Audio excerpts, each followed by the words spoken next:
Hello mahal na mga tagasunod, maligayang pagdating sa aking channel. Kasama kita sa isang bagong video.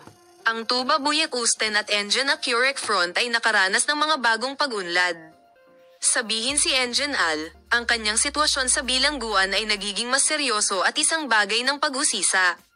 Inaangkin na ang player ay hindi nais na makipag-usap sa sino mang siya ay nagretiro sa huling panahon at pumasok sa isang mahusay na psikolohikal na pagkalungkot.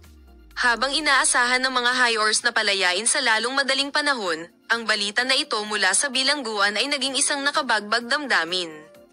Lalo na sa mga nagdaang araw pagkatapos ng balita ng katayuan sa kalusugan ng kalooban ni Engine Accurate ay nagsimulang tanungin.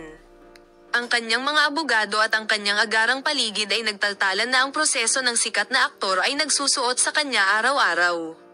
Nag-aalala si Engine Accurate sa mga tagahanga sa anyo ng isang pag-aalala ng mga tagahanga sa anyo ng isang bagong pag-unlad.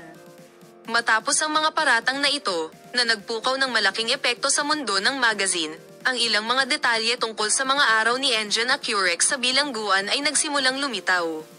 Sinasabing ang sikat na manlalaro na sinubukan na pagtagumpayan ang kanyang pagkabigla sa mga unang panahon ay mas malungkot at hindi nakikipag-usap sa sinuman.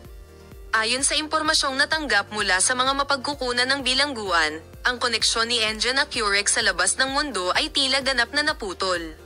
Manatiling nakatutok upang makita ka sa mga bagong video.